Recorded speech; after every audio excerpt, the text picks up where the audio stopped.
Whoa.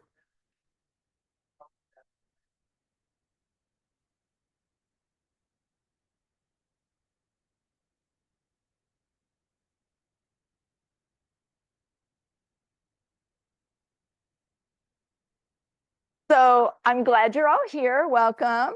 It's a beautiful day, beautiful view, and let's learn some stuff. My little bio's on the bottom there. So maybe you read it already, or maybe you just know me, but that's what I do. The fun part is that I met Ron exactly like 10 years ago at the dock party. I was doing a shrimp thing and he came over, asked if I wanted help. He had some nice skills, loved food. And it was the beginning of this wonderful friendship. And then Ron and Marlene, his lovely wife of just about 50 years, came and catered with me for years, went on travels with all that lovely catering money. And now he's sort of semi-retired, but he's having so much fun. He's actually, Ella, I can't talk over you. Thank you. Sorry. Okay. So so Ron, it's stock party is tomorrow. So it's like our anniversary, Ron. It's our anniversary. And so he's my sous chef today and he's terrific. So, okay. So I'm going to start with Debbie's philosophy of cooking. And if you have a pen and you want to take notes, there's space on the back of the front page, the back page. There's definitely place for a few notes. Yeah, I didn't write. That's good. And I've got my little whiteboard. So let's start with Debbie's philosophy of cooking. It's called the 4 S's. 4 S's. It starts with source. And then it's season. And then it's saute. And then it's stop. So let me explain this a little bit. Okay, I really care about my ingredients. It starts there. If you don't have a good avocado, it doesn't matter how well you season your guacamole, it's not going to be good. So it just starts with the product. Yes, more pens. Do more. Helpful. Dean's going to go find a few more, I think. That's why he popped up. Is that what you're, or no? Oh, okay, or you can, fine. All good. He's going to close the door, even more helpful. Okay, welcome. Find a seat somewhere with a thing.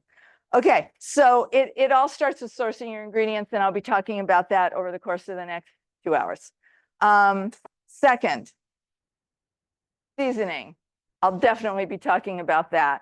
One of the things, Ron on the Food and Beverage Committee, me on the Food and Beverage Committee, that we did when we first started, we were saying we need more seasoning on the food here. It doesn't have to mean salt. Salt is a seasoning, so is pepper, but it doesn't have to be that, but it means flavor. The seasoning is flavor. It can be garlic, it can be shallots, it can be red onion, it can be yuzu lemon, it can be many, many things. It can be the zest on a lime, but you got to have flavor in your food. So that's seasoning. You got to season your food. And then as you get to know different seasonings and you learn flavor profiles, so some seasonings go more with Asian food and some go more with Latin American food. And, so you kind of learn flavor profiles. Okay, third one, saute. So I am going to talk a little bit about cooking methods today, saute being one of them. So let me mention cooking methods. Saute happens to be my favorite. That's why it's in the 4 S's. So I could have a piece of salmon, like Ron's going to cook some salmon later, and he could poach that salmon. He could poach it in some white wine, and it would have a certain flavor.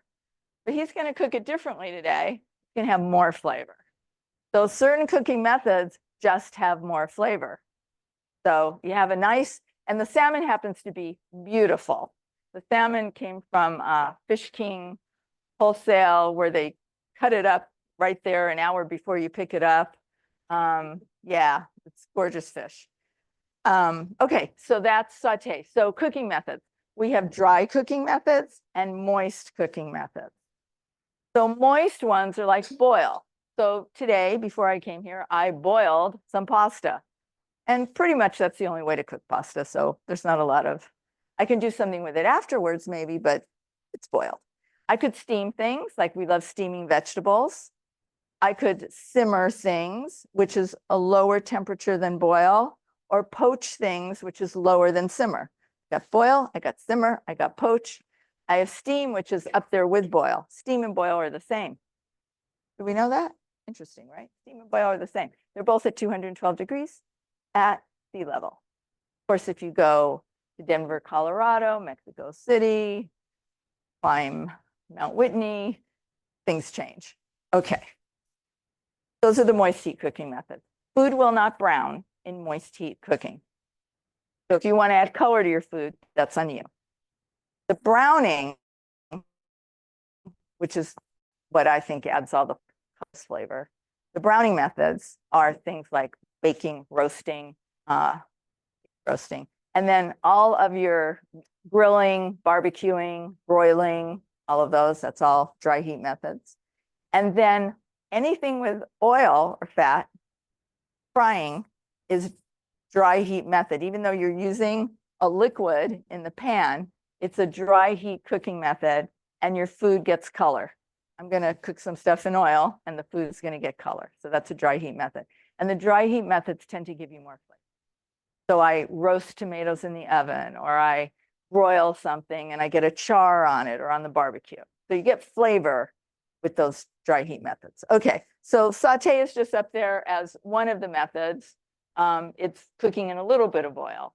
There's pan frying, a little more oil. There's deep frying, a lot of oil. But there you go. But it's got good flavor. And then stop. You got to know when to stop. Stop stirring, stop turning, stop pressing, stop cooking. People don't know when to stop. People, like in my students, so, you know, I teach at the college, they're stirring and stirring and stirring. I'm like, stop stirring, let the food cook. You're not giving it a chance to touch the pan. Let it touch the pan to cook.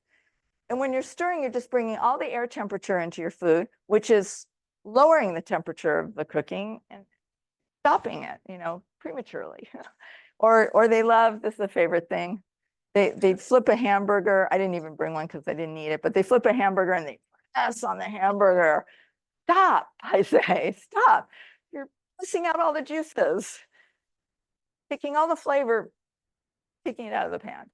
And then just, you know, knowing when to stop. So don't overcook the chicken. That's a big one. That's a hard one.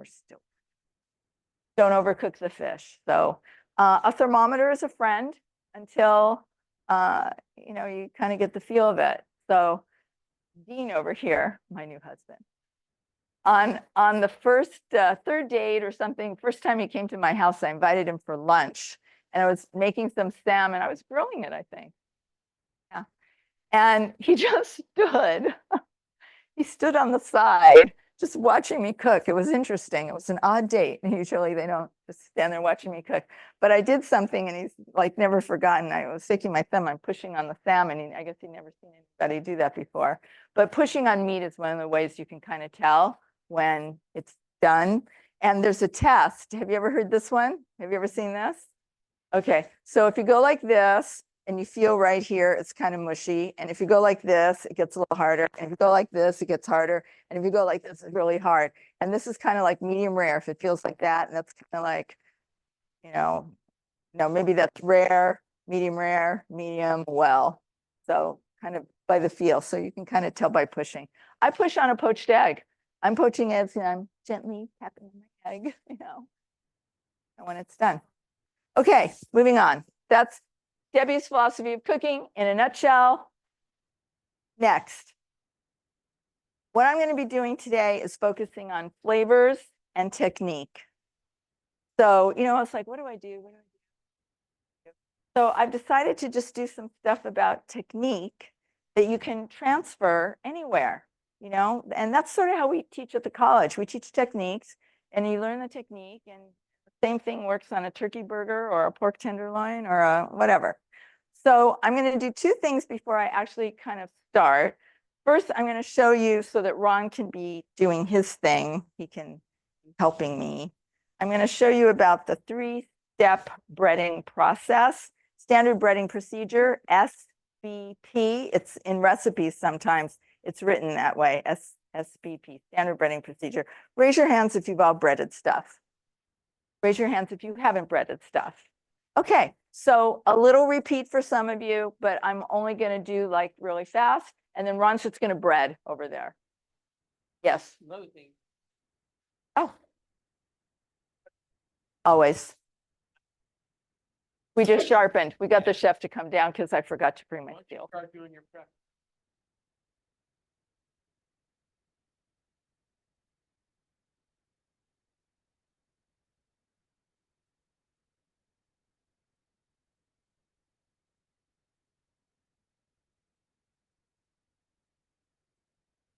Totally right. We call that mise en place, getting everything in its place, getting everything ready. There's a mental mise en place where you're thinking it through, and then the actual mise en place. We actually have these deli cups, and I call them mise cups, mise en place cups, because we put the mise en place in them, quart size, pint size, cup size, and they're handy. I use them at home. I have mise en place cups, get things ready, and it's true. The mise en place is important. So I just want to get the standard breading thing going so that Ron can do it. So standard breading has three things. It starts with flour, and I need the little round bowl, the little round. They're here, right? Why do I not see them? You tell me if you see them. The three round bowls that are stuck inside each other. Three, oh, good, they're out. I just don't see them. Three, yeah, they're under the salt. Excellent. Got them. They're under the salt. Well, they need to come out from the salt. Okay. All right. 1, 2, 3. 1, 2, 3. 3. They're on the ice. Okay. All right. Now, Ron and I are both left-handed. Yes, definitely. Okay, flours first. Flour sticks to whatever you're breading, grabs onto whatever you're breading.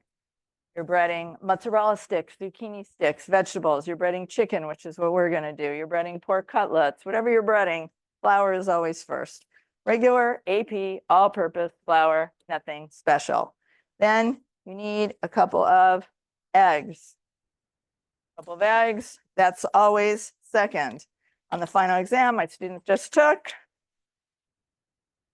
What's the order? They needed to know this. The order matters. It can't just be three things, whatever order you pick. It doesn't work that way. And Ron, if you need more egg, we have it. I didn't know how much egg. So I'll let this be here just till we know if we need more egg.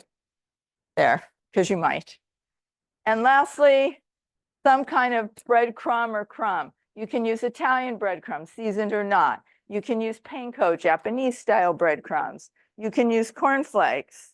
You can use nuts chopped fine mixed with something, just some sort of the outer breading part. Okay, chicken. So you can buy chicken breasts, you can cut them, you can pound them, but to make things really easy, I'm using, yeah, and I'll do my hands after. I'm using chicken tenderloins. I bought them frozen. They're flash frozen. In 5 minutes, they were defrosted. I stuck them on a little pan here and brought them up. So this is sorry. I hit my microphone. It's an easy way to go. Okay, so wet hand, dry hand. This is dry. And there's a presentation side, like the side that has the tendon in it is not the presentation side. So before I do it, I kind of flip them so that I have them on the right side. Okay, so you go in there, both sides, very nice. Take you off, put you in here. I'm only going to do 3 and Ron's doing all the rest. And you're going to get a little taste later. Okay, there we go. Yeah, one more. That's all I'm doing is 3. Then I'm sending this down to Ron. Here, Ron. What? I have not seasoned the chicken. I'm going to season just before we cook it. However, let me say something. The chicken, when it's flash frozen like that, they seasoned it. If you read the package, there was some brine and some, it says so much percent of stock brine. It's got some of that. If I cut up my own chicken, you know, if I take a whole chicken, I cut it up and there's no seasoning, nothing's been done to it, yeah, then I would season it first. I would. Okay, I don't want to use the same hand on this. I'm actually going to use one of the set of tongs. I have the tongs. You have the tongs? I have the tongs. Very good. So I'm going to flip you over and then put you in the crumbs. Crumbs, flip you over, put you in the crumbs, flip you over. So we'll give a little salt to this a little bit before we cook it, or maybe even at the end. Okay, flip you over, flip you over. Can I have one more of the parchment paper half sheet pan there? Okay, you look lovely. Lay you down, lay you down, lay you down, and pass it all down to Ron. There. No matter what you're doing, it's just like that. It's flour, egg, breadcrumb, your choice on what the crumb is. And like I said, it could be zucchini sticks, mozzarella sticks, pork chop, whatever. Okay. All right.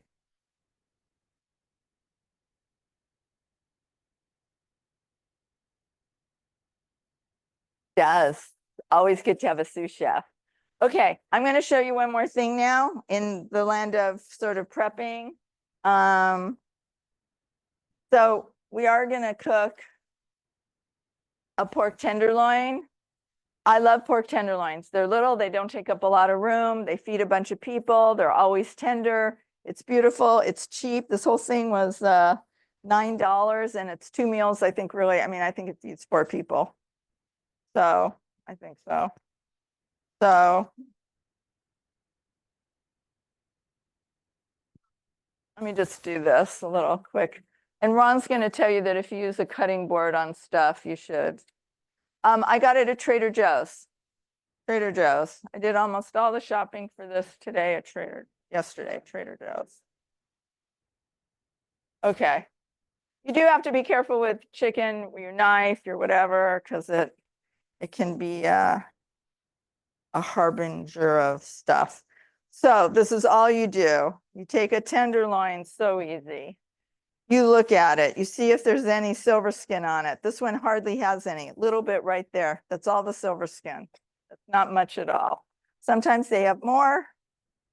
Okay, you take a thin pointy knife, kind of stick it under the silver skin, just kind of shove it in there a little bit. And then you just kind of slide it up. Gotta go deeper, a little deeper. There we go. So you can see the pork, kind of help it off. Okay, once you got one started, that's good. You can get a little bit more there.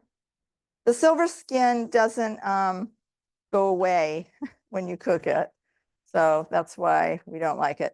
Same thing on beef. If I do I buy at Costco the whole beef tenderloin, the fillet, and I trim it. And that's a fun thing to do because it doesn't take that long, but you have to get the silver skin off. Okay, so I'm good. I'm done. I'll call that good enough. Good enough. Yep. Because it doesn't dissolve. It doesn't, it's not, it's not tender in your mouth. So the silver skin has to go. Fat, little pieces of fat like this, just fat, that just melts and has flavor. That's cool. Silver skin, not so cool. Okay, so I cut this puppy in half because it's easier to work with half at a time. And then I just kind of lay them, and then I'm going to butterfly it. I just sort of cut it a little bit, and I open it up. Yeah, because we're making it easy. Easy, it's going to cook easy like this. I'm going to butterfly it. We just cut it. Just open it up like that. And then to make it even easier to cook, so nothing rolls, I score it. I just put some lines And then I go some lines the other direction. Looks like that. I score it. Okay, like that. The ones I did before you came. Okay, Ron?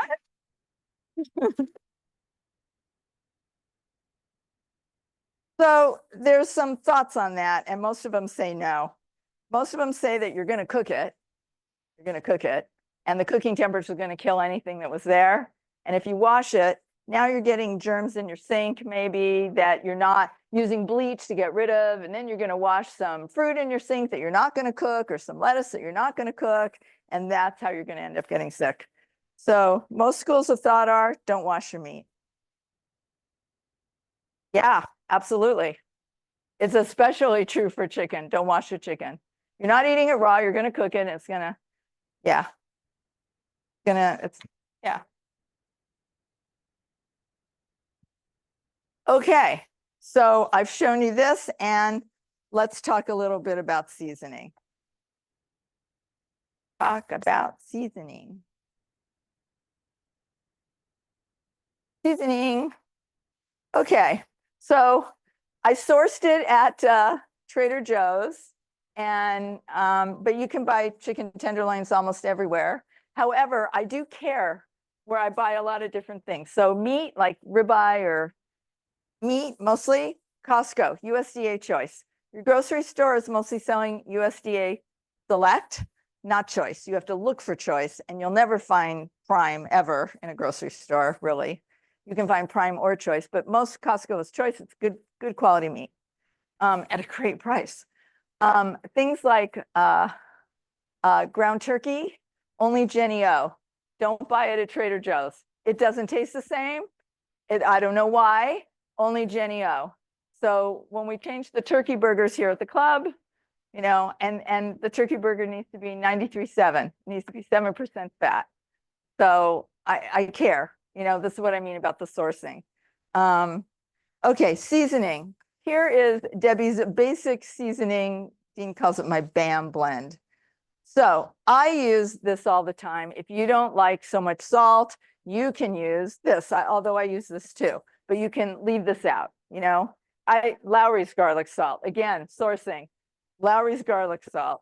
I sprinkle it on. I've done this for years. And believe it or not, when I go to France, like for a long period of time where I'm going to be cooking, they have so much good stuff there that I bring home, but they don't have this. And I bring it with me to France because I can't make my food taste right without it. Okay, so there's that. And there are many salts out there. And I actually brought some. This is regular, like Morton table salt that they have here. And the only thing I use this for, but I don't, because I just don't even have it in the house, would be to cook pasta water to make, or potato water or something to make water salty to absorb into food. I don't even have this in my house. I use in my house Diamond kosher salt. And I put it in a mise en place cup near my, you know, I buy it in a big box and I keep it by the stove and I, you know, just reach in. I actually have a cute thing and I keep it in, but whatever. So regular salt, never go wrong with just a little regular salt. Okay, then, oh, well, so the Mrs. Dash, definitely Mrs. Dash, or the Trader Joe's version, and you guys can smell these because that's the only way to sort of tell. 21 Season Salute. They're both good, and if you smell them, they smell remarkably similar. You know, like pretty damn close. I'm not sure I can tell a difference. And I use Mrs. Dash. I love using Mrs. Dash. Yes, this is the salt-free original blend, and I throw some of that on. Be generous, guys, especially if it's the not salt, you know, use the stuff. The stuff is great. Stuff is great. Here, let you see it. Okay, then this I bring back from France because it's just, you know, $3 over there and it's $15 or $13 over here. And I just bring back 5 or 6 of these or 7 every time I go. It's called Fleur de Sel. It's it's a finishing salt. You don't cook with this, you finish with this. So like Ron's going to make these lovely chicken tenderloins and we could sprinkle some of this on it just before we serve it. Finishing salt. really nice. And if you put salt on your tongue, like you can feel that this is harsh and really salty, and this is less salty. Are they looking for you? Got a sale on eBay. Okay, so finishing salt. Okay. Oh, it's beautiful. And if you want, I'll leave this here. It's fleur de sel. You can take a picture with your cell phone. You can find this on Amazon, but I think it's like $13. Of course, you know, I spend $600 to go to France, so I can bring 5 of these home. I had a great price last time. Anyway, I've got these little forks. You could like put some on your palm and then stick it on your tongue and see how it dissolves on your tongue. And you can do the same thing with the diamond kosher salt. There's the Morton blue salt and the red diamond. And most chefs prefer red diamond to blue Morton. Just telling you, there's a whole red blue thing. And most chefs will tell you diamond. And in professional, yeah, like Chef Magazine, they'll even spec diamond salt. It'll even say, because they're not equivalent in how much you use like in a recipe, which is interesting. You better. Okay. It's a kosher salt. There's 2 brands of kosher salt out there. There's 2 brands. It's like Pampers and Huggies, you know, which one?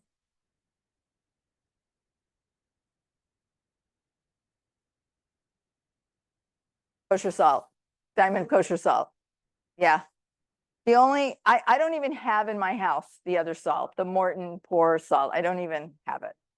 Not in my repertoire. Yeah, see, okay, this technically is a sea salt. And I have sea salt like Baleen, that's a sea salt. This is a Himalayan pink sea salt. Sea salt. Yeah, salt either comes from the earth in a mine or the sea where they, you know, evaporate it. Yeah, they're all good. Look at Ron. Look at you. You think he's finished? Should we put it here? Okay, we're just throwing. He's throwing the flour out, throwing it out, throwing all that because it's can't not be used, and we'll take care of that or whatever you want to do later. Getting a station good. Okay, I want to say something about pepper. So here's pepper, same thing. I have it on my counter. And so periodically, like every 3 to 4 weeks, not longer, I grind some fresh pepper. I buy it at Costco. I take a coffee grinder. I think I'm plugged in. We'll know in a minute. We'll know in a minute. I'm good. I put some pepper in here.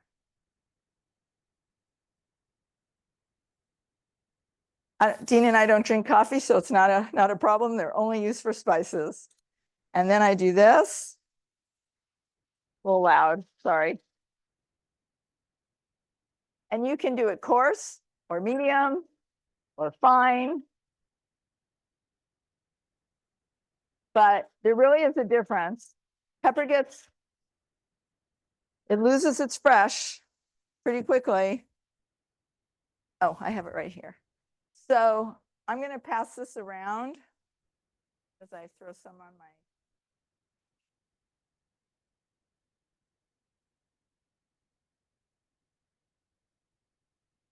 No.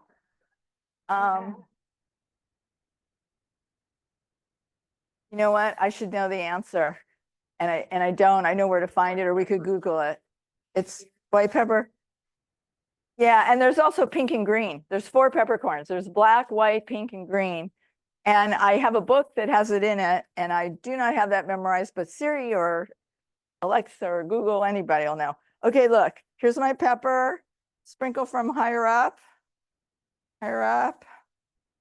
You get a better, like not all clumpy in one spot. Okay, I'm going to pass these 2 things around, then everyone's going to sneeze. It's the difference. Want to try? No, they have to be next to each other. This is month-old pepper and just freshly cracked pepper. There's a difference. There's a difference. Yeah. No sneezing in the pepper. If you're going to sneeze, go like that.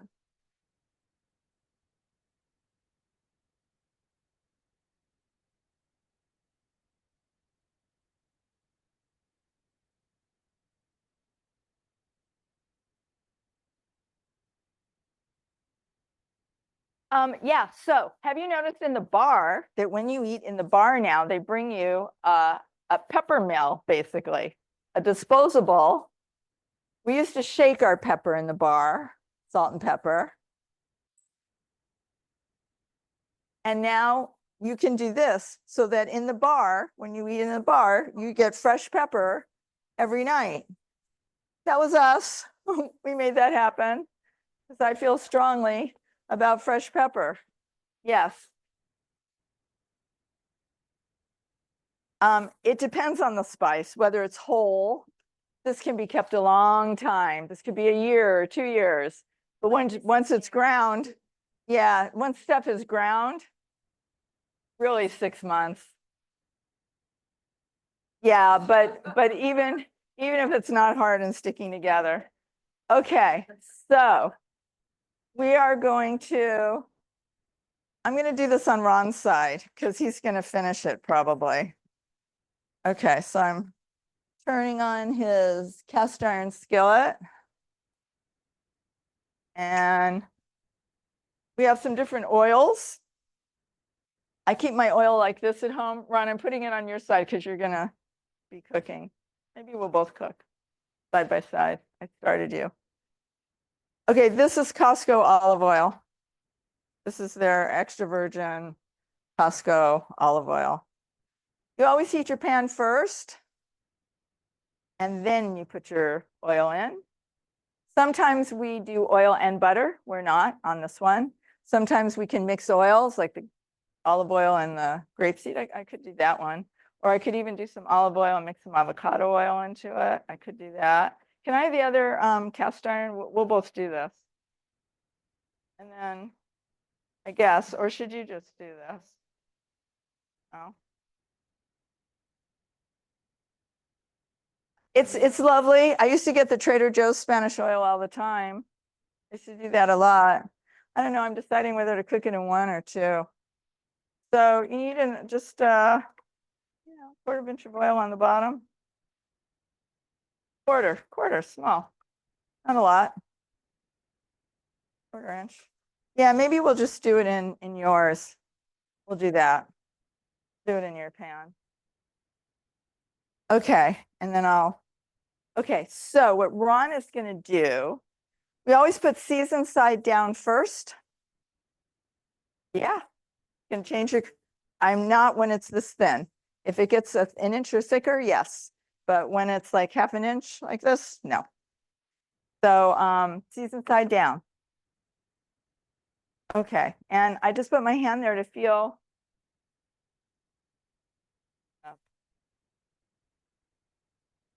Right. True. You want to cook.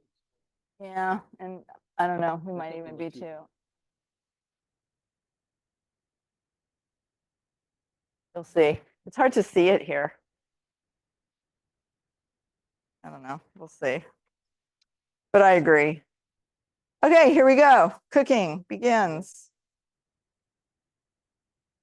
If you hear that sound, you're good. If you don't hear that sound, stop. You're not good.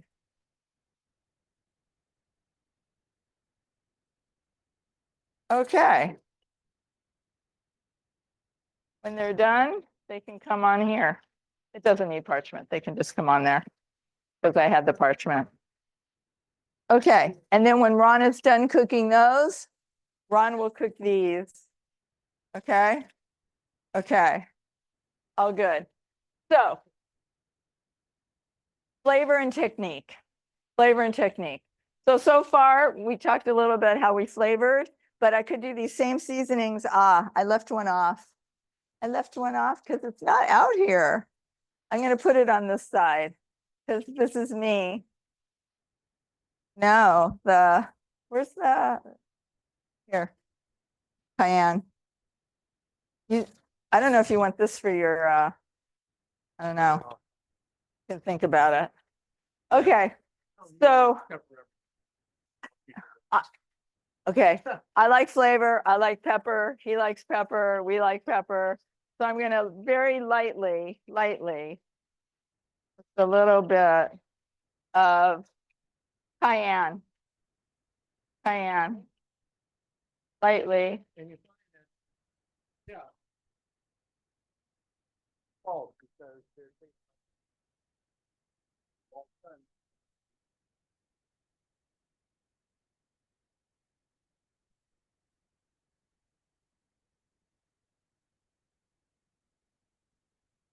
So new pepper, old pepper, peppers.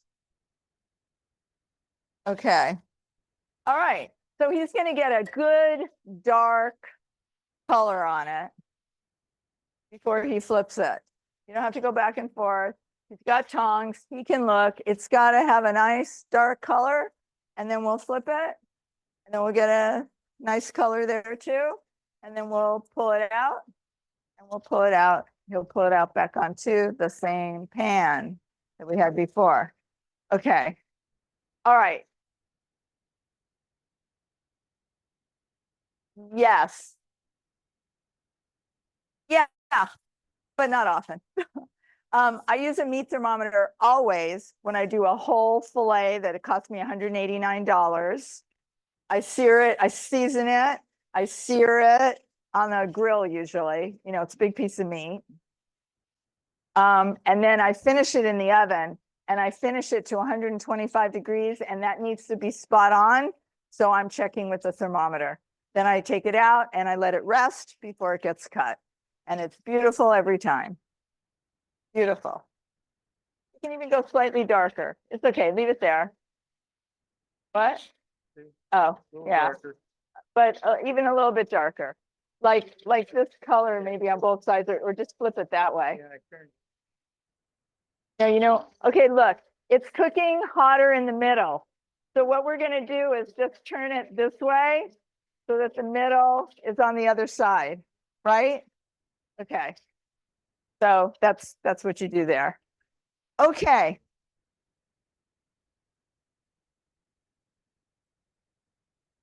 You need to taste your food while you're cooking and before you serve it. And that's a rule.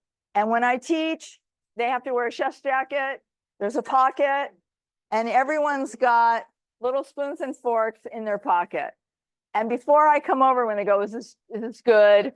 I'm like, did you taste it? You know, have you tried it yet? You have to taste your food and learn to develop your palate. Taste it and think, there's lemon in there. Can I taste it? Can I taste the pepper? Can I taste the garlic? I think hummus is a perfect thing because it's got all those flavors I just said. It's got garlic, it's got lemon, it's got salt, it's got, you know, the garlic. And so you taste hummus and you go, do I have a balance of all of those? Do I know they're all there? And then you add some more if it needs to be there. So one of the things we're going to talk about is not to be a slave to a recipe. A recipe is a start. A recipe tells you about flavors and ingredients, but you're not going to be a slave. You're going to have a fork and a spoon, and you're going to taste things and go, yeah, that seems good. I like it. Okay, so this is coming along really nicely. And in a few moments here, I'll show you what we're going to do.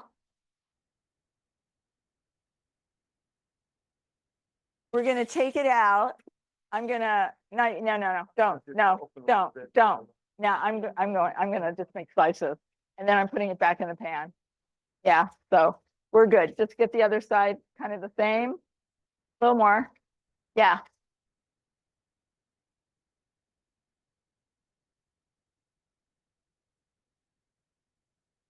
So I brought some garlic. I buy American garlic from Gilroy, not China garlic. That's my number one rule on garlic. I don't buy garlic from China.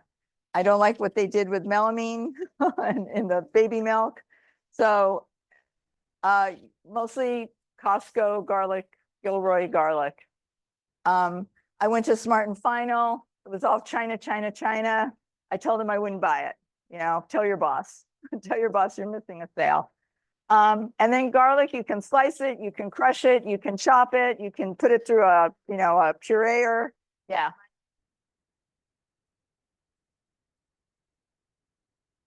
Okay. Not true. No, it's cheaper. So they're saying, why spend the extra money? But we can do those now. Season side down, remember? Season side down. There he goes. I kind of look at olive oil like cooking with wine. I don't use really cheap wine when I cook, and I don't use a cheaper olive oil when I cook. So that's my opinion. Yes, I do. I love herbs. I have an herb garden at home. At home, I grow sage, which is beautiful. It's coming to my catering job today. And I thought about it. I probably should have brought some because I like to fry sage and crumble it on top of food. It's delicious. I have a giant sage plant right at my front door. You can drive by sometime and help yourself. At Ralph's, because she lives close to me, at Ralph's in their parking lot, there's shrub in the middle of the parking lot. Have you ever noticed? What is it? Rosemary. Right. And you could go into Ralph's and get a package like this and pay $3. Or you could do what I've done. I'm in the parking lot. I go, you don't need all that rosemary. And I cut a little and bring it home. I can't do it. Anyway, I have rosemary at home too. I know it is warm. Should we open a door? Can we get more? No? If we open that door, can we get a little ventilation? Okay. I love tarragon.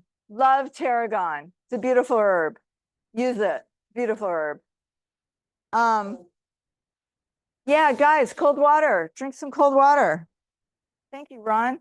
Okay, so while Ron is finishing cooking this, I'm going to take the pork tenderloin and where's the other? Oh, here. And I'm going to slice it up. And it's good to let meat rest before you cut it. So I'm making some slices here. Yes.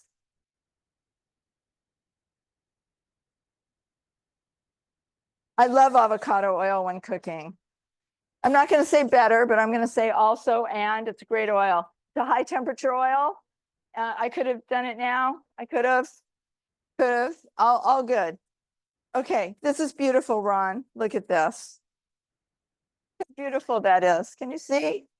Look how juicy it is. Here, Ron, let me give you a tasting fork. Yeah, I think so. Okay, we got it. And they go, Where's Gail? You're almost on. Almost. But we haven't done the sauce yet. So we're good. There's a sauce coming. Good though. tender. Very tender. Perfectly cooked. I put a new cutting board up. Yes. Didn't I? I did. Right, I thought I did. Yeah. Yes, that's what I did. Okay, now I'm gonna just put these guys back in here. In here. Okay, soon Ron's gonna give me his others. Keep the juice. Juice is flavor. Okay, let's talk about the sauce. I mean, you could eat it just like this. Nothing wrong with that. You could just do the finishing salt at the end. You could stop there. That would be nice. But we're going to make a little pan sauce. So in a moment or two, I got this and this. Okay. And I don't taste any hot pepper in there at all. Do you? No. Like I was really light on it. I taste none. I almost could have more. I love this. If you went to my other classes, I talked about the Trader Joe's hot pepper jelly, which it's the best. There were times where they weren't having it.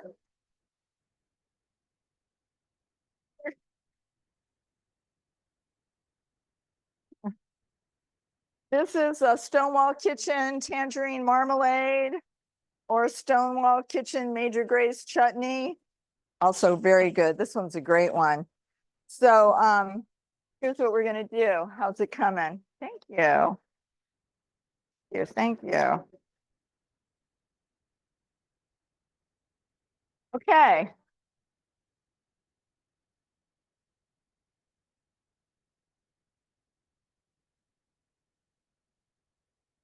Yeah. Oh. Oh. Oh my God. Lucky you. Lucky you. Does somebody have her number, Gail? Oh, no, she can't call her. Someone needs to go down there. Yeah, but don't you want Marlene not to go crazy? No. Oh, it's okay. So we're gonna do this. Even though Ron no. Paper towel. We're gonna soak up some of this oil here with a bunch of paper towel and tongs. No, we're gonna use the same pan right now to create our sauce. Actually, I will turn it off because our pan's too hot. So we're not gonna cook Yeah, then, some of the juices to feed right, already. correct. So the stuff that sticks to the bottom of the pan is called fond, F-O-N-D. I am fond of saying I love fond. Okay, do you know about fond? You don't wash it away. You don't put soapy water in here and wash it. No, no, no, no, never. May I? No. Okay, let me have a new one. Yeah, no, we'll clean it at the end with some soapy water. I clean my cast iron pans with hot soapy water. I think they're older than me. I don't remember a time when I didn't own them. Seriously. Okay, so here we go. Sauce. We're gonna take some Major Gray's chutney. Yum. Oops. Gonna throw it in here.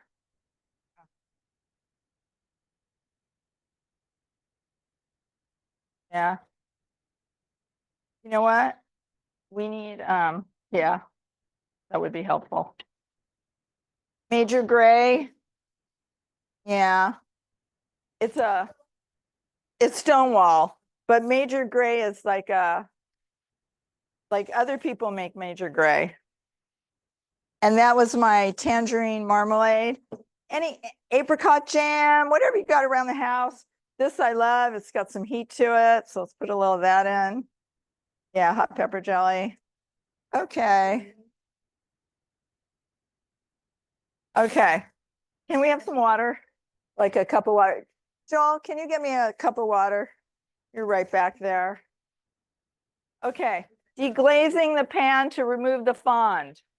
We hit it with a little water or wine or something, or I turn the fire off.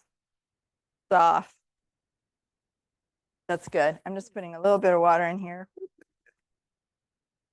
That's good. Enough water? Probably. Sure. You're gonna drink it? Okay.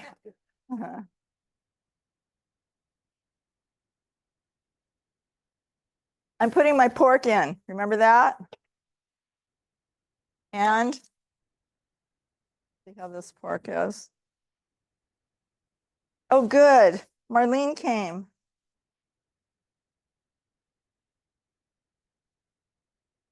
Woo. Yes. Yeah, you see it sitting up here? Do you see it? Oh, it's back there? Oh, you don't see it yet. Yeah. Yeah. We're going to put it on the chicken today. We're going to put it on today's chicken.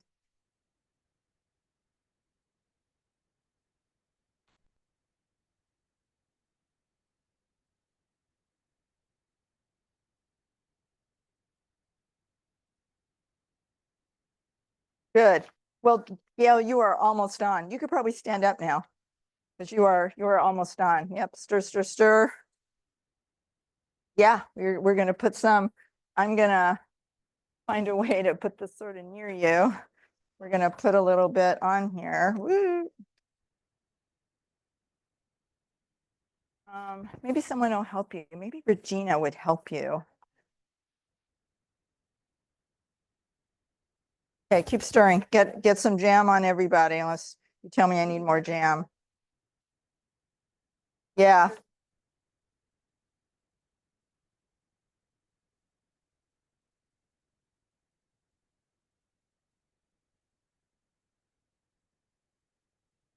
Whatever you want to do, and I'm doing half of it. Just good. Stir, stir, stir, stir, stir, stir, stir. Okay. Okay, I'm going to bring the pan down here, and then with tongs. Sure, I got more. I got more. Okay. Trade you. It's good, right? Ron? Oh. It's warm. So.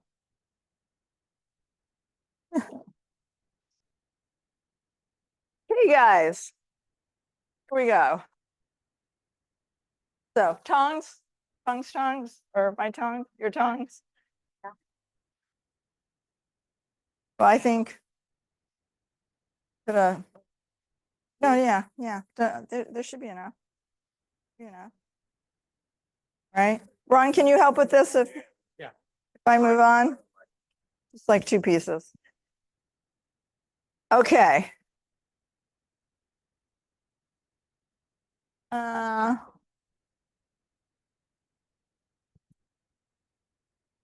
Okay, so we learned how to take a pork tenderloin, which is always tender, and we learned how to get rid of the silver skin, cut it in half, butterfly it, score it. Can you picture everything I just said? Yeah.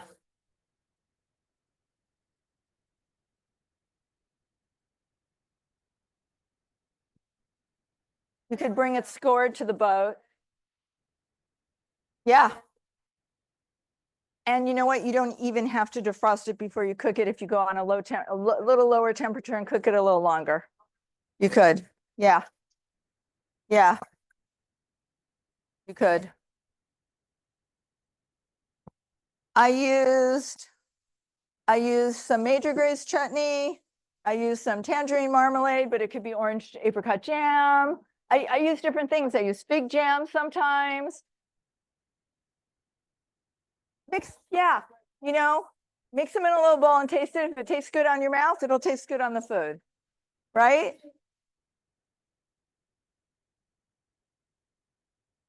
Oops, oops. Okay. So, yes, you can prep before.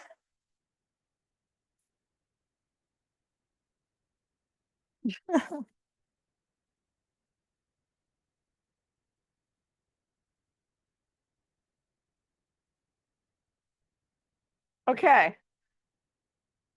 All right. Tender, flavorful, right? Tender, flavorful. Okay. You could cook chicken tenders, even not breaded. You could take chicken tenders, season them, cook them, not breaded, and do the same sauce. Technique, same. Flavor, same. Change. You could do tofu. You could toss the tofu in cornstarch. That's what you do with tofu. Cook it in some oil. Same sauce. Same technique, same sauce. Change out the protein. You can do it with shrimp. Got it? So I taught you the technique. I showed you a sauce, and you can swap out your protein. Yes, it is. He knows.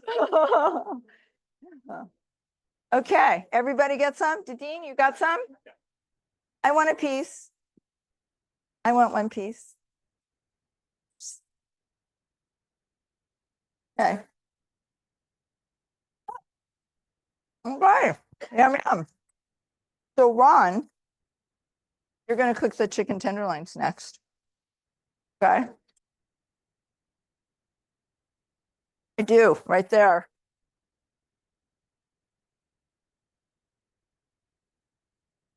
Okay. So I have a new pan. You want a taste? Craig, want a taste? Come have a taste. Let's give it here. Right here. Yes. So here's the sad deal, guys. Kind of clean your plate as well as you can, because we might pass the chicken and put it on. Did you throw yours out already?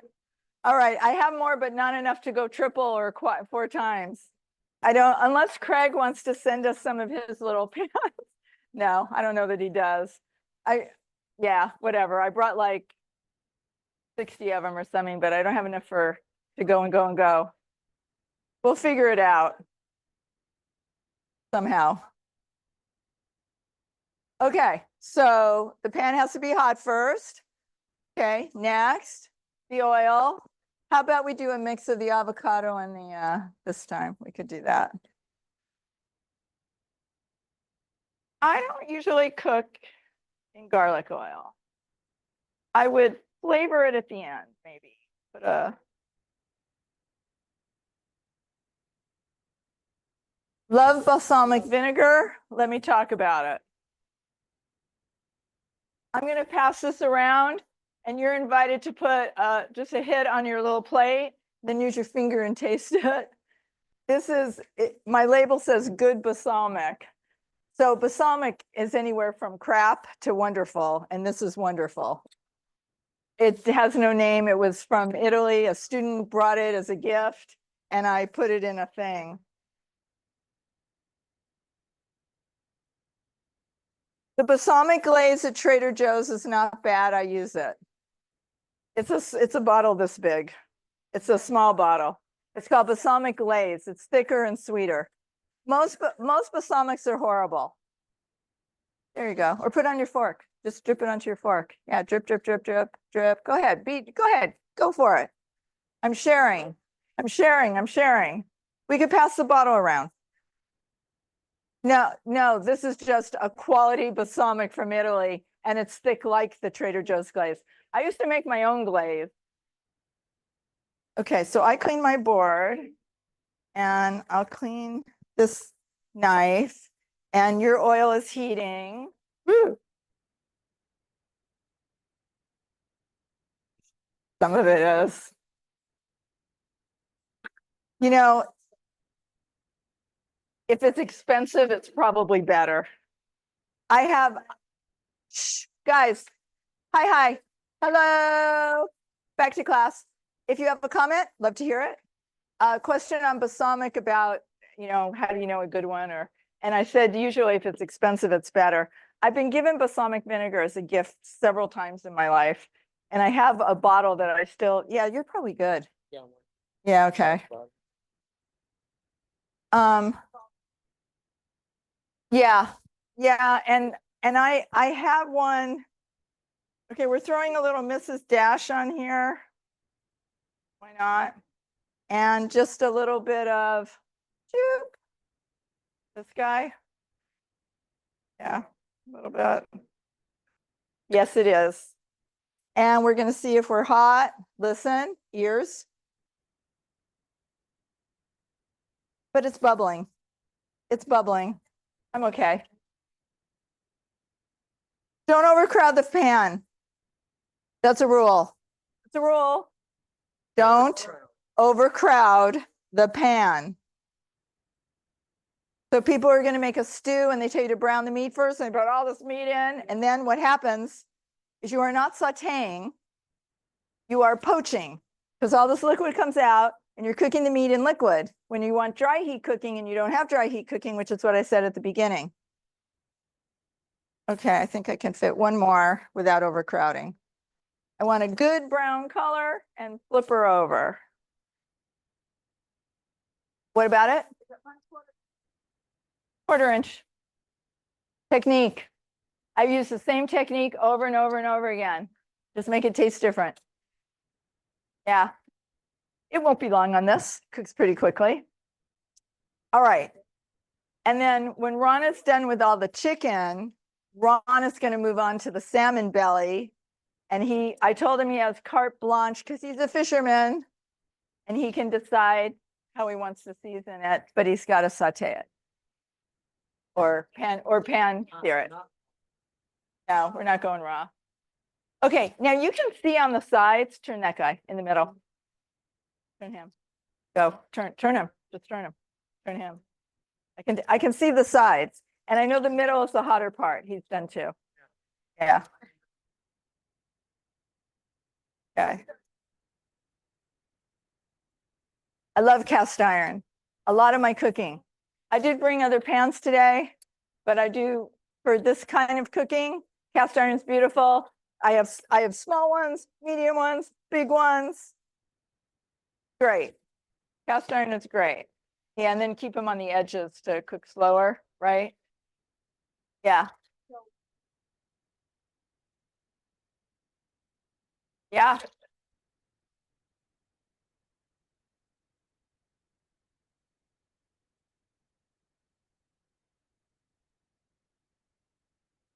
Okay, I don't season it, I dry it. So a cast iron pan has to be dry before you put it away. Everybody hear me? Okay, and let me just put a little wipe around there. Okay, thank you, thank you, thank you. Okay, thank you. Yes, question in the back, Ricky. Okay. So balsamic is a kind of vinegar that spends time aging in different wood. And the good balsamic has spent like 12 years aging in assorted woods, oak to mahogany to walnut, and each aging, it picks up some of that flavor of that wood. So we did a wine tasting here a couple weeks ago for the new wine list that's coming, which is going to be excellent. And I suggest you all start ordering wine from the new wine list and find your new favorites. Ron has already found his. He's in love with the Dow. That's a red wine. Anyway, a lot of new wines are coming. And we tasted a wine and I could just taste the oak. And I said, ooh, it's oaky. And the wine guy who really knows wine, I don't really know wine, but I could taste the oak. So balsamic, back to your question, it spends time in different woods and it picks up those flavors. It's not or shouldn't be aged in a stainless steel tank. That's not what balsamic is. So there you go. Okay, so Ron is going to send these to me. He's going to keep cooking them. And let me talk about how we're going to flavor these. You can do, okay, same technique. I could have breaded eggplant. He could be frying eggplant right now. I could have a nice marinara sauce. I really like that Rao sauce. You can buy it at Costco. They just sold their company to Campbell's. I'm praying it doesn't change. Anyway, put some Rao sauce on top of your eggplant. Sprinkle some good quality Parmesan cheese. And then on top of that, mozzarella. Parm goes underneath because it doesn't melt well, but it has the flavor. The mozzarella encapsulates it, makes it wonderful. That's a great eggplant parm.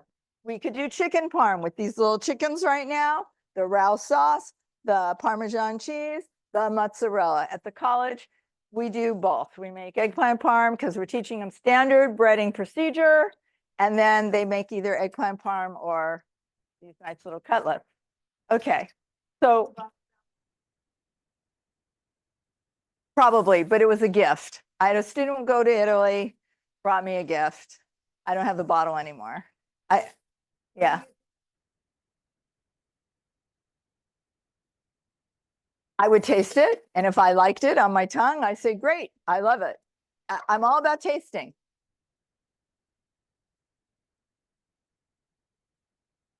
Okay, so there are good balsamics. You could go to Gelson's and I think they sell some of the good stuff, or you could go to probably Erewhon or I don't know who else, or Amazon. Yeah, in fact, if one of you goes balsamic vinegar, There's one, I'll recognize the packaging. It's kind of an orangey brown package. It's a $200 to $300 bottle of balsamic. I have one of those bottles at home. It's a beautiful bottle. A chef gave it to me one time, which is a really nice gift. We give each other gifts. I got a bunch of Colby beef one time, and Ron, where'd you go? Where'd you go? No, Ron, you're burning. Can't leave. These guys. Well, one, okay. All right. He's back. He's back. Okay. Okay. So food is like clothes. It has trends. It has trends. Remember when they would put the dumpling in the middle of the soup and they'd pour the soup around? That was like a trend. Food has trends. So hot honey is a trend right now. Hot honey, it's a trend. Hot honey. Ha, ha, ha.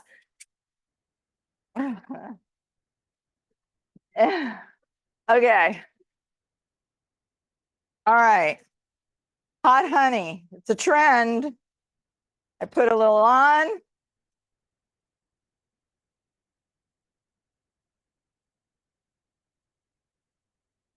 That one's pretty hot.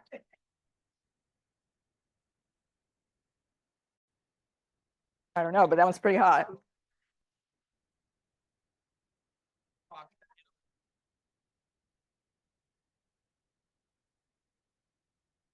Guys, it's worth investing in a few good knives.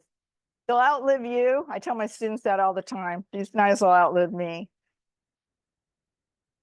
Well, I have such an assortment here. I have quite a few globals. There was a while my son was buying me one every year for my birthday or Mother's Day. Those are these knives, and they're really nice. These are called globals. I really have an assortment of knives. These I got at the restaurant show, which is coming up in August. Anyone can go. Ron and Marlene and I are going to go. The restaurant show. I bought these there for half price. Normally like $150, got it for $75. Beautiful knife. Rosewood handle, full tang, nice rivets, beautiful knife. You're welcome to hold my knives. You can feel how it feels in your hand. It's called MAC, M-A-C. I had a student that worked with Thomas Keller. Oh, you need more oil, Ron. Yeah. Are you too hot, your fire? Can you turn you down a little? Yeah, turn you down, down, down, down, down, down, down, down, down, down, or even off for a couple of minutes. Just go off. Here, let's just go off for a minute. Did I give you the more oil? Yeah. Is that the last two? Yeah. That's it? Oh, okay. Okay, let's just let it for a moment. Okay, where was I? Knives. I don't know. Yeah, the Mac knife. She worked for Thomas Keller, and oh gosh, how do you do that? That work? Oh, okay. That's how it works. Hot honey, another brand, Trader Joe's. I'm going to tell you how they compare. My mouth is, of course, still burning.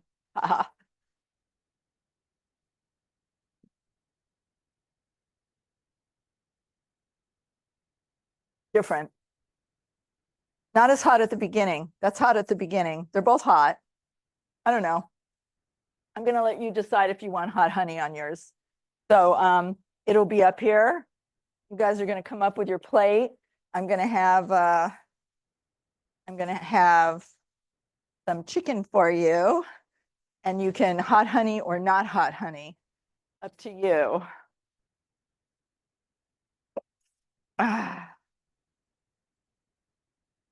Okay. Yeah, go back on. Okay.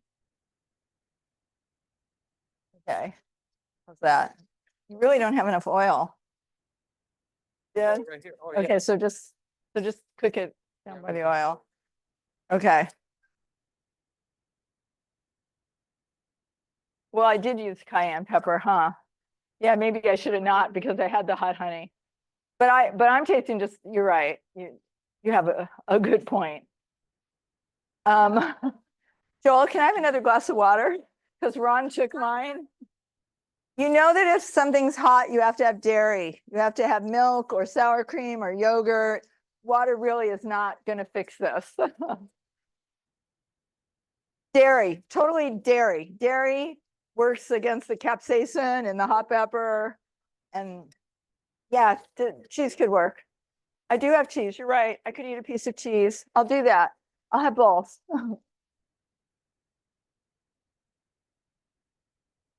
Okay, right here, there. I like this cheese. Lovely cheese from Trader Joe's. The little bocconcini balls. I'm having a whole ball. Oh.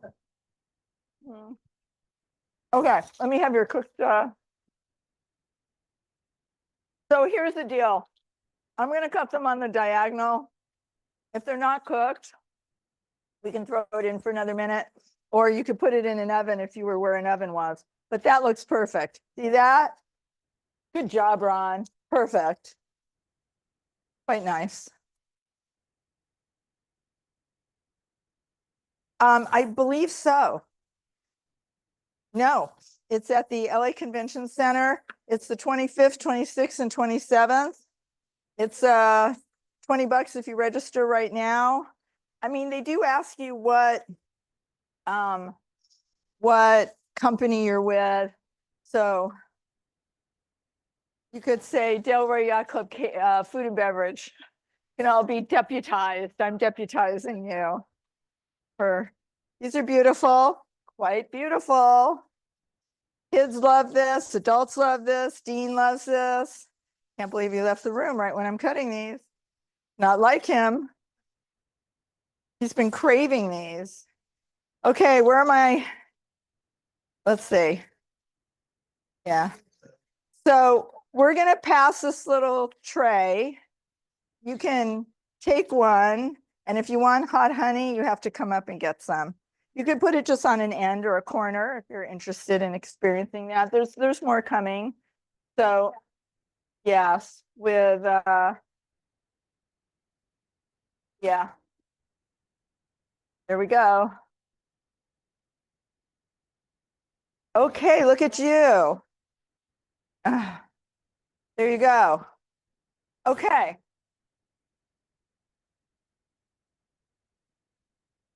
So we have technique and flavor, and it translates. It translates.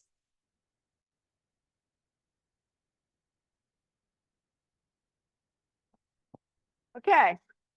So who has a question? Who has a question? Anybody? Okay. Who has tried it already? Have you had a bite? Front row? Oh, Gail's trying some hot honey. Being brave. Delicious. Okay, so Dean, what do you like? What do you like on your cutlets? How do you like to eat them? Here, guys, if you don't want the hot honey, finishing salt. Yeah, you can come have one pinch of finishing salt. I mean, you know, people do ranch dressing, or they do, I don't know. Or again, you can make a jam thing. Or here.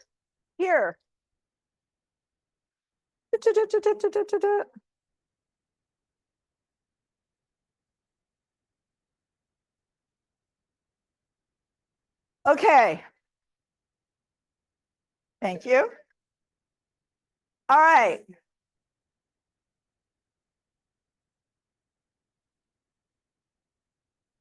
I'm good. Oh, yeah, to pass. Okay. All right. So Ron, you have to do the paper towel thing or change pans if you don't want this. And okay, fine. So it's really hot to move right now. So paper towel and then pot holders, and you know what? You can put it on top of paper here. You could probably set it on here. Yeah. Here, you can take some like this, because there you go. Will it work? You can get some. There you go. There you go. Finishing salt. What? Yeah, I'm gonna cut it. Okay, go ahead. How many people still need chicken? 1, 2, 3. Okay. Panko. Panko breadcrumbs. The crust is delicious. The chicken is tender and juicy. It's not dried out and stringy. It's not like here. I keep trying to get them. I bought the chicken this morning at 7 o'clock at Smart and Final, frozen. Tenderloins frozen, went to the boat, counted out 17 of them, stuck them in a thing like this with some warm water, fairly warm. And the heat, did you put hot honey? You did. Would you put more? Would you? Oh, you did. Okay. Okay. Yes. Okay, guys, I know you're all talking because it's so much fun. Ron, there's a piece here for you and me. Let's send this to the people that didn't get any yet. Are there people that didn't get any yet? Oh, just you. Okay, here you go. Here, can I give you this? Okay. Oh, here, just grab it because it's yours. Yes. Here. One more. I said it was panko. Yeah. Shy. Well, that's still 12. I was planning to go to 12:30 and you're welcome to leave if you have to at 12. But you'll miss more food. So what? Well, that's what we're going to talk about next. Okay. Ron's going to cook that salmon next, and I'm making some pasta next. So yeah, I don't know what happened on the timing thing or who wrote that. I wanted a 2-hour class. I mean, I can't do anything. And we didn't even start at 10:30, did we? No, we did not, you know, so we did not. Marlene, give Marlene some food.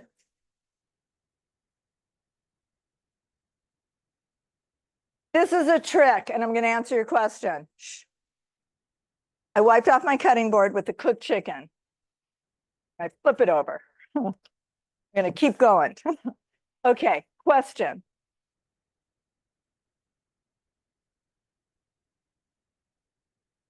Yeah, so I do with sliced eggplant. I slice eggplant, you know, 3/4 of an inch thick, 3-step breading process, just the same, in the oil, just the same, turn it, dark brown, turn it, done. The inside of the zucchini or eggplant or whatever you're cooking is soft and wonderful. The outside is crunchy and wonderful. Yes.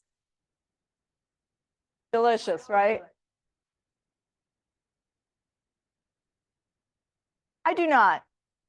I know people do that. I do not. It's supposed to take out the bitterness.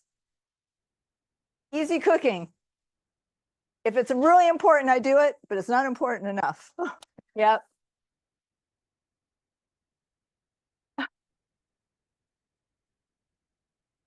I have absolutely, no, I've heard this with the zucchinis also, you know, on what kind of flour they have at the end. I have absolutely no idea. Don't know. Probably don't care.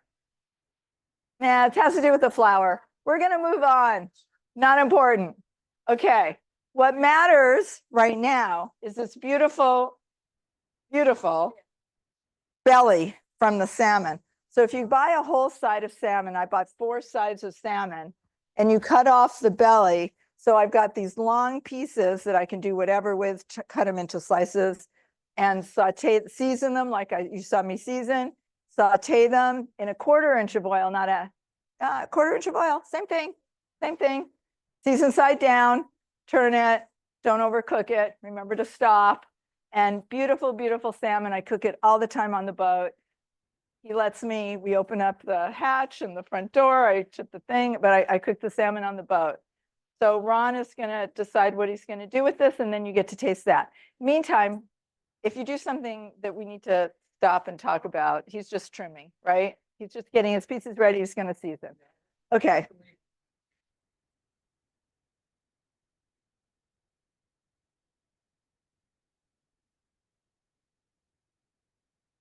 Good.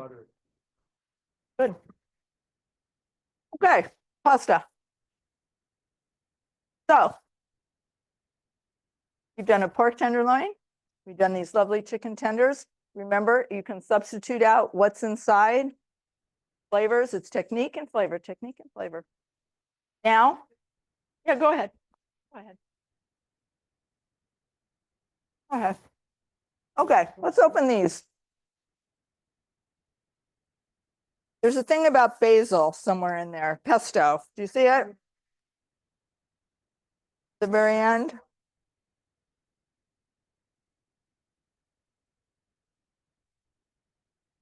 Got it. So here's the deal. When I teach, I do pesto with my students in a mortar with a pestle. It means paste. I start with lovely Trader Joe's basil, take the leaves off, stack leaves 5 on top of each other, roll them like a cigar, and slice, slice, slice, slice. Anyone know what that cut is called? It has a name, French name. You're close. Chiffonade. That's a chiffonade. So we chiffonade the spinach. It's really quite nice spinach. You can chiffonade that too. The basil. So just, you stack it, you roll it, roll it, roll it, roll it. Take a little knife and you slice, slice, slice. Okay. I take garlic. I take 1 garlic. You don't know how strong garlic is. You don't know how strong a jalapeno is. You just don't know. So you got a couple of choices. You can make a slice and put it on your tongue and go, ooh, that's strong.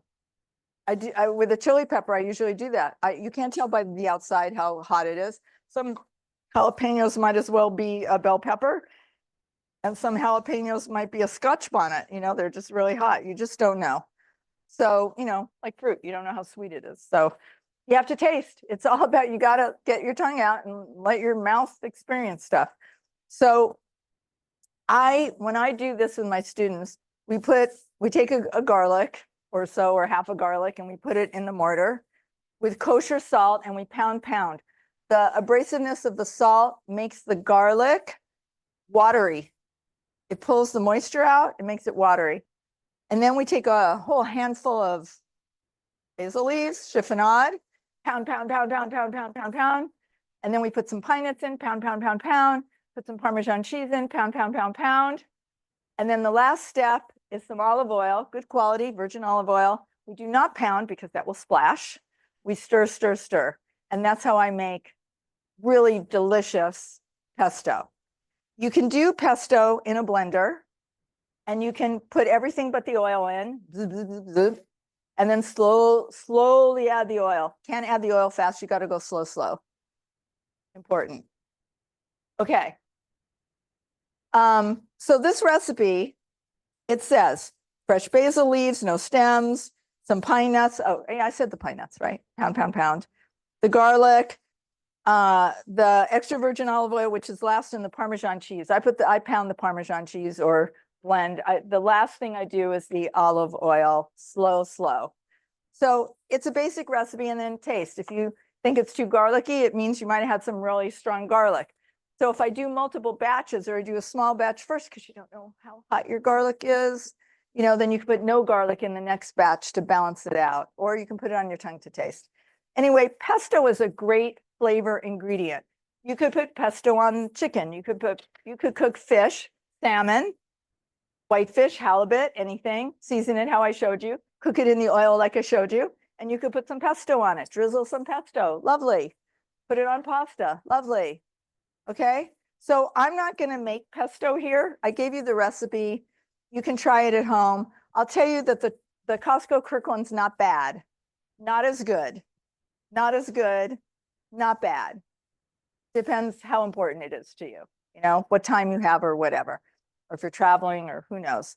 Okay, let's look at the second one. It says roasted eggplant pasta salad with dates. So on the boat at 9:15, I boiled water at Well, maybe it boiled at 9:15. That's when the pasta went in. Maybe it was 9 o'clock I started. And I have the kind of pasta they talked about here. How do you pronounce this? Oh, I have the box. Here's the box. Do I have the box? Yeah, right here. You can pass. There's my pasta. Okay, that stuff. I love the shape. It's fun. Okay, now, guys, here's the really fun part. Okay, so we got half an hour. If you have to go, I understand. They should have written 10:30 to 12:30, but it's okay. Okay. Okay. These recipes in here, I have never made a single one. And it doesn't matter. And it doesn't matter for you either. And I want to show you how I approach it. Because this is about how we approach it. First of all, don't be scared. Put some words on a piece of paper. First thing I do when I look at a recipe is I look at the picture. Okay, cute picture. Then I read the ingredients.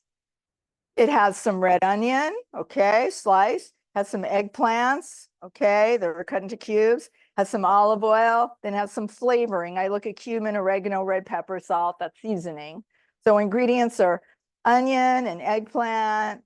The oil, I'm sure, is to cook it, and then it's got seasoning, all that. Then it's got pasta. Okay, pasta's easy. Is there anyone in here who has never made pasta? So I don't have to talk about that. That's what I figured. Lots of boiling water, salt the water before you do it. Even me, how many thousands of pounds of pasta, I do not take it out till I've tasted it. It needs to be al dente, which means to your tooth. With all my experience, I don't just look at it. I don't throw it against the wall. I bite into it. And to bite into it, especially tubular pastas that have water on the inside, you get a thing of cold water, you put a pasta in the cold water, shake it around, and then you bite it and you say, another minute or two, and then you drain it. And then when you drain it, you have to put some kind of fat or sauce on it right away or it will stick together. I just do some olive oil on it. Okay, so pasta. All right, are there more ingredients? Here on the second page. Ooh, they stapled it in there, here. Yeah, otherwise pasta will stick. So when you're done cooking the pasta, you must put some kind of something, butter, oil, sauce, marinara sauce, something on it, or it will clump, no matter what the pasta is. Okay, there's some pitted dates up here. It has a little bit of lemon. It says some feta or ricotta and some mint or cilantro leaves. Those are the ingredients. I thought the ingredients sounded good. Now, let me tell you how I'm gonna just change this recipe up a little bit. Okay, I've never made this recipe, but I think it looks good and you're gonna be the judge with me. We're gonna try this and you can have as much as you want. Okay, so step one. Step one says heat an oven. We don't have an oven. And it tells you to mix together the onion, the eggplant. You're gonna roast the eggplant, okay? And roast it till the eggplant's all done, 25, 30 minutes. Okay, but we don't have an oven. Step two, make the pasta. I did that. That's done. Let's look at step three. We're already up to step three. Look at that. Quick and easy cooking on your boat or at home. Step three, when the eggplant's done, scatter the dates on a sheet pan in and out. Okay, we need to dice up some dates. Ron, what are you up to now? Okay, I'm going to give, because Ron needs to cook his fish, and you can cook your fish. Good, he took a lime without asking, but that's okay. Did he only take one? Yes. You want lemon? Oh, nothing. These are from my tree, just picked. You can tell by the little leaf still attached. Okay, dates right here. Okay. That's nice, Ron. Very nice. What? What do you want? Avocado, olives? You want a non-flavored oil like grapeseed? Well, I like this. My go-to. Okay. While I'm talking, I'm going to just dice up a little bit of date here, and I'm going to talk to you about why I don't care about the eggplant part. So you can do little. The flavor we're looking for is flavorful eggplant, right? But we don't have an oven. But we're not letting that stop us. Why? Because we have this. We have this. We have this. There was a third one. I think it's up there already. It is. I have a third one. You know this? Ah, thank you. I could use that one first. Here, we'll pass it. Pass. And you can read the ingredients on it. It's got flavorful eggplant. That's all I need. All I need is flavorful eggplant. Don't be a slave to a recipe. It's the flavors. Flavorful eggplant. Doesn't have to mean you have to cook it for an hour or half an hour and do all that. You don't. The pasta only took 12 minutes to cook. That was easy, right? Oh yeah, it's good on pita bread and yeah, for sure. All right, so here we go. We're gonna mix this all together here. I got my dates, I got my eggplant, I got my pasta. What other ingredient am I missing? I'm not looking at my recipe. Oh, the cheese. So feta cheese tends to be dry and salty, and it's not my favorite cheese. I mean, at Costco, they have a cheese that comes in a can, tough can. And if you ever see it, you should buy it. It's like a feta cheese. It's in liquid like feta, and it's really, really good. I like that cheese. Yeah, it comes in a round can like that tall, like a tennis ball can. If you see in the cheese section a can like a tennis ball can, try it. Yes. Although, you know, at Costco, they move things around. Sometimes it's on an end aisle, you know, they move things. Okay, anyway, point is, it's not my total favorite cheese. So the cheese that is like one of my favorite cheeses, which I will show you, is, you always have some of this at home. Also, buy it at Costco. No. Right here. This guy. That's my favorite cheese. The Boursin. Okay, so we got a Boursin cheese. We open it up. We throw out the little top. There we go. There we go. Okay. All right.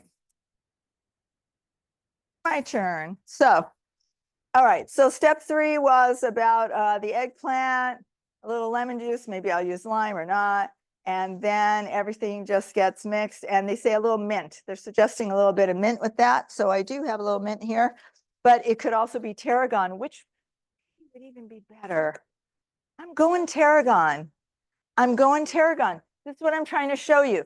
Just because they say mint, you don't have to do mint. If you love the flavor of tarragon, be tarragon. And here's how we take it off the stem. We just kind of hold it from the top. I sort rub our finger down, leaves, stem, leaves. So the fresh herbs, oh, this doesn't last long. You should, when you get it home, rinse it off, maybe just to add some water to it, and roll it in paper towel, and then put it in a Ziploc, and it will last longer. It will. Yeah, so tarragon. I love tarragon. I love mixing tarragon with sun-dried tomatoes. And honestly, I thought I bought some, but I guess I didn't. If I buy the Trader Joe's sun-dried tomatoes in oil, they're nice and soft. It's, you know, again, sourcing. All sun-dried tomatoes are not equal. The ones in oil are better. And it's not like you have to take a class to learn this. I buy stuff all the time and try it. And if it's not good, I wasted $3 and I throw it out. You know, I just buy stuff and try it. That's what this eggplant was. I saw it and I thought, that sounds interesting. Why don't we give it a try? So I'm just gathering this together and giving it a little chop, chop, chop. A little chop, chop. Good enough. Okay, let's do it. And Ron, how is your salmon coming? Are you feeling good about it? Okay, I'm putting the pasta together right now. Here we go. All right, thank you. Perfect timing, because I think I need that. And then we'll have a taste of salmon and pasta. Yay. Okay, so here we go. I'm going to use the wok. Going to use This one didn't have the tomatoes in it. Oh, that's what I'm gonna do. Okay, so there's another recipe in here, which we're not gonna have time for. Too bad. It's the couscous risotto with tomatoes and mozzarella. Although I could do it, and if you stayed, I could still do it. I could, because I have the product. Ron, where did you put all the little mozzarella balls? You remember? Oh yeah, here they are. Okay. Trader Joe's little baby mozzarella balls. Ron cut them in half. And then these tomatoes are, I have different tomatoes here, but these are Trader Joe's. These are the Marzano tomatoes. And if you buy canned tomatoes, try and find Marzano tomatoes from Italy. Definitely a good tomato. It's a good product. Source. It matters where you source. Okay, let me get that walk going. Little walk. Here we go. Little walk.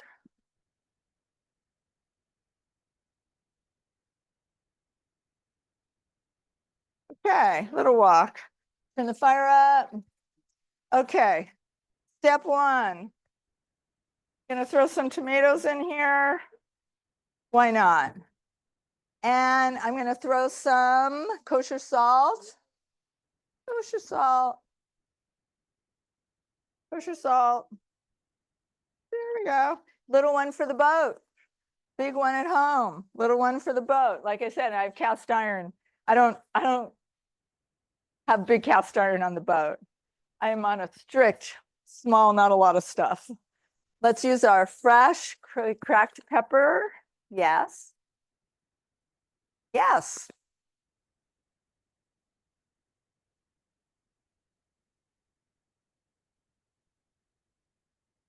We have a fan and we do cross ventilation from the door. There's a hatch. We do that. And it's usually not bad. Right? Okay. All right. So seasonings are a problem on a boat. Good point. Have small containers of them because the seasonings get hard and wet and they don't last long. So, I would not have big things. I have small things on the boat and then just refill them, replace and refill. How you feeling about your fish? Feeling good? Feeling good about the fish? We're close. Fish is next, then pasta. And then those few people who stay, whoever you are, maybe I'll do that risotto one with we'll see. Or maybe I'll just combine the two recipes. Yeah, why don't I do that? It's time to be done, right? Okay. Everybody should stand and stretch. Have a quick stretch. Stretch. Stand and stretch. It's good for you. 7th inning. We're almost done. Stretch. Okay. Okay, Ron's going to be passing out the salmon.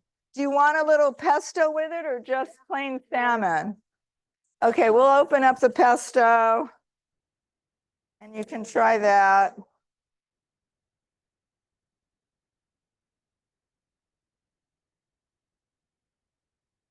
Say what? What?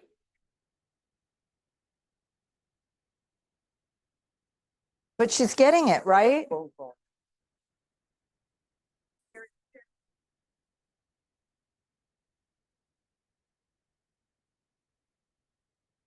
You're really lucky. You're lucky you had a good person. Because my son was in a car accident. The guy is now claiming he's injured. His fault, no insurance, no driver's license, and he's injured when he hit my son at a stop sign. I mean, like, really? Okay. All right.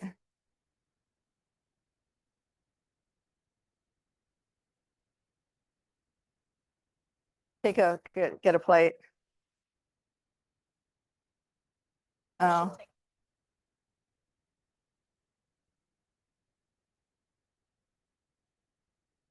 All right.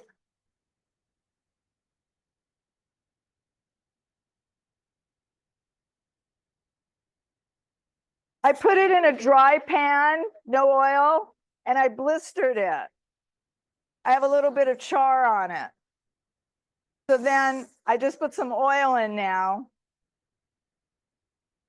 So it was first in just a dry pan to blister it. Okay. Did you guys keep your fork? I have more forks. I have 200. You need a fork? You're all good. Okay, then Ron's gonna come around. After the tomatoes comes I don't have to roasted eggplant, right? Right. So like I said, guys, the recipe is a suggestion. It's not, the be all and end all.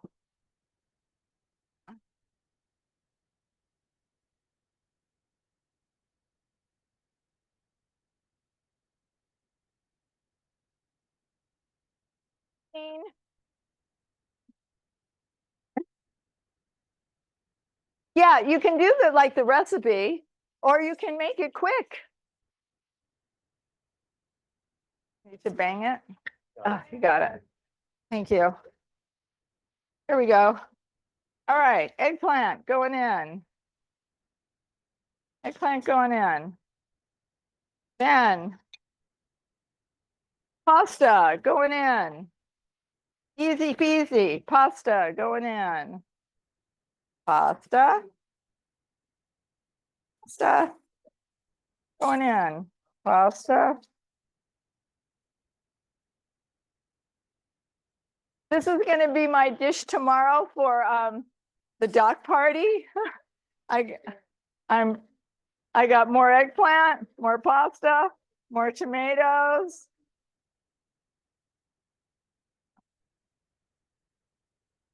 I put a little more of the avocado oil. Yeah, there's the finishing salt or the pesto or that. I did.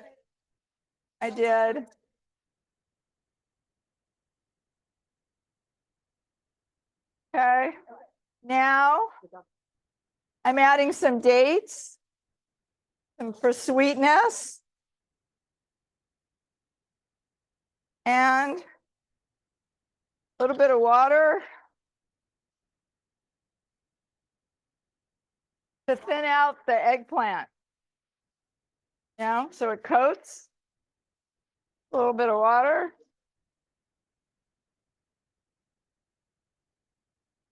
And now I'm taking some of the boursin at the end, and then you'll come by and get this.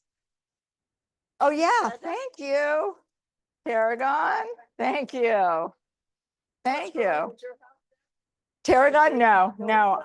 I have sage, rosemary, oregano, the sage, lots of sage. Yes, and then a little bit of this. A little bit of this goes in. There we go. The San Marzano tomatoes. Okay. Cheese. Melt it in. Make it creamy. Melt it in. Okay, we're about ready here. Now, I haven't tasted it for salt. Pasta often needs salt, so I have to bite this before I offer it to you. Need to bite it for salt. Salt, pepper. What do you need? Oh, just Mrs. Dash is, no, that's not Mrs. Dash. Yeah, right there, yellow top, Mrs. Dash. So goes in the recipe. That's yeah, but I'm like out of time. So maybe I'm making it for the dock party and you can come taste it there. I could talk about it. I'll just talk about it briefly. Okay, I'm turning this off. San Marzano tomatoes, eggplant, dates, little tarragon. Let's taste for salt and pepper. Are these? Let me get new ones. Okay, we're tasting. Want to have an opinion? Ooh, yay, thanks. Want to taste? Here. We're tasting for salt and seasoning before we serve it to you. because we must.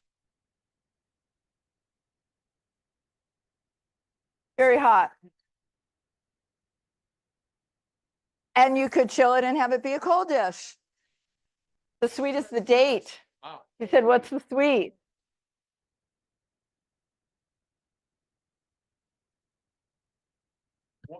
Pretty good. Yeah. We'll do a finishing salt. Wow. Ron says, wow.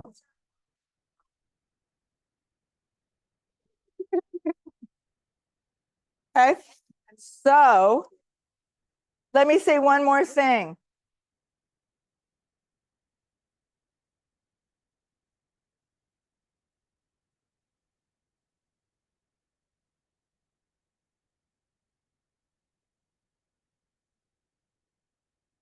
Ron.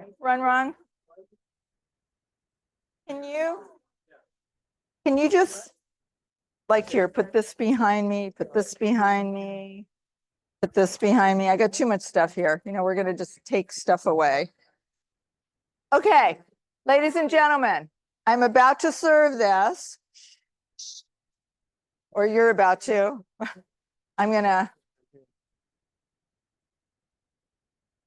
I put some chopped dates in it, but at Trader Joe's, look, you can buy organic date syrup and you can achieve the flavor by just doing that if you don't want to cut up dates. Look, I'm showing you flavors, not a slave to the recipe, not a slave to the amounts, not a slave to the form, the flavors. That's all, the flavors. Date, sweet date, what I accomplished by putting dates in. Just, yes, Trader Joe's. So I'm telling you that when I'm out and I see something, I try it. Manuka honey, try it. And Manuka honey. And just like hot honey is a thing, you're going to see recipes with this word. I don't even know how to pronounce it. Gochujing. I'm seeing this in recipes all over the place. It's a thing now. The other thing, this, you can try it. I will open it. You can put a little fork, something. You can try it. I'm sure it's salty. It's Asian, Korean. It's Korean. And this is the other thing that's a thing. Chili crunch right now is a thing. It's trendy. You can be trendy to find a way to use it. Okay, you ready? You ready? So I just need some tongs, right? Or this, maybe that. Here, and maybe there's enough to have more. I need 2 spoons. That. Okay. I put tarragon, not thyme. Tarragon, that works better. That's working.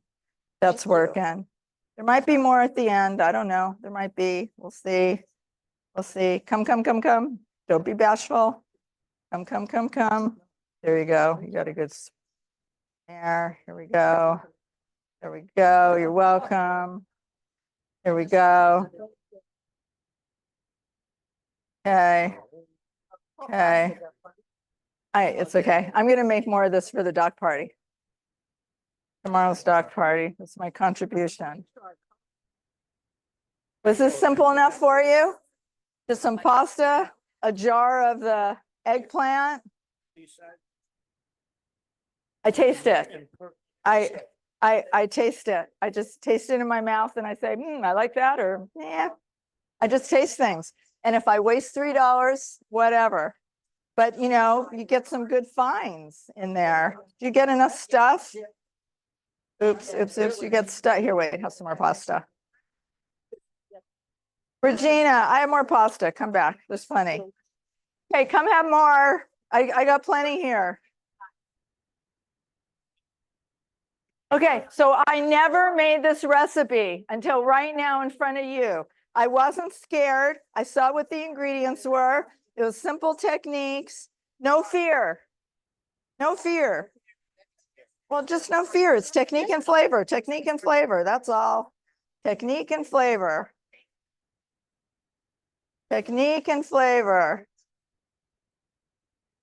Come have more. I still have more in here. Make it be lunch. Make it be lunch. I have more. Come get more. Come closer. Close, close. There we go, in case I spill there. Okay, you're welcome. Okay, just a little bit more. There you go. Okay.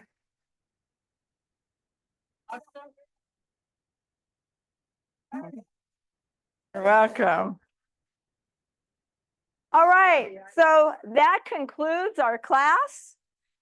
I'll do it again in 3 or 4 years. Come back. All right. Thank you for joining. Yes. Some more. I don't know. Okay.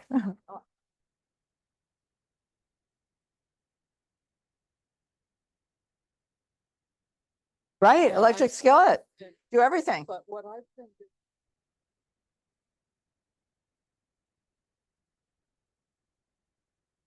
Yeah, Water.